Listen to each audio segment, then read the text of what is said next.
l'éducation nationale, ça paraissait évident du temps de Jules Ferry et de Gambetta, peut-être moins maintenant. Est-ce que l'éducation nationale doit porter ses efforts là-dessus? D'abord, on revient au principe de Briand. Il se trouve que c'est dans le bureau du président du Sénat à l'époque, qui était plutôt con que brillant, qu'il y a eu le compromis de la loi de 1905. Qu'est-ce qu'on retient chez Briand? La loi doit protéger la foi, tant que la foi n'entend pas dicter la loi. Autour de ce principe, me semble-t-il, et j'ai fait un petit opuscule avec Marcel Gaucher, et, il y a 2 ans, quand le président de la République avait envisagé de toucher avec la loi de 1905. Et il m'a semblé important que les sénateurs, que je sentais mobilisés autour de 1905, j'allais dire presque toute sensibilité confondue. Et donc, je ne sais pas s'il faut des modules, mais il faut revenir à ces principes fondamentaux. L'école doit être un rempart vis-à-vis d'un religieux qui voudrait dominer. Il ne faut pas qu'on se cache les choses. Aujourd'hui, c'est l'islamisme qui est le sujet de l'école, alors que peut-être c'était plutôt un cléricalisme dans les années de la fin du 19e siècle. Et il faut regarder les choses en face et courageusement. Il n'est surtout pas la condamnation de nos compatriotes ou de ceux qui habitent dans notre pays, qui sont de confession musulmane, avec lesquels on a la plupart du temps, Dieu merci, des relations apaisées. Donc il y a bien une troisième mâchoire finalement de l'antisémitisme, puisque vous avez parlé de l'extrême droite, de l'extrême gauche, il y a bien l'islamisme également qui est là et qui est aujourd'hui l'antisémitisme qui, depuis le début des années 2000, a tué des juifs en France, uniquement parce qu'ils étaient juifs. Donc je crois qu'on ne peut pas se limiter dans l'analyse à...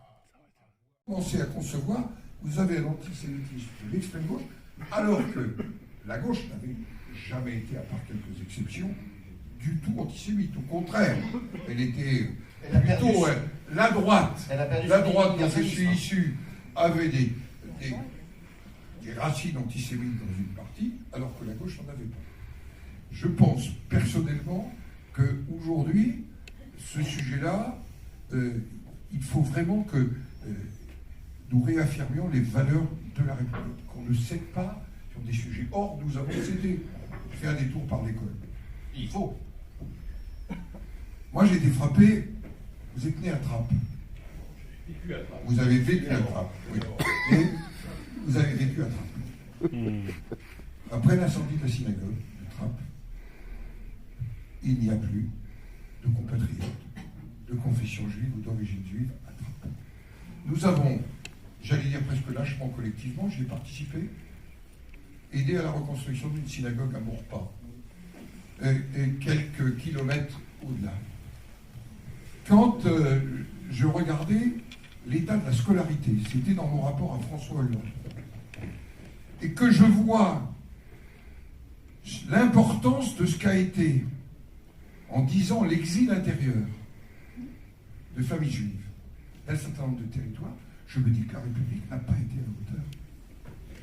Parce que cet exil intérieur, pour moi, quand vous l'additionnez avec l'ALIA, mais qui peut être une décision personnelle, mais l'exil intérieur, quelque part, c'est un échec qui nous saute au visage de manière extrêmement forte.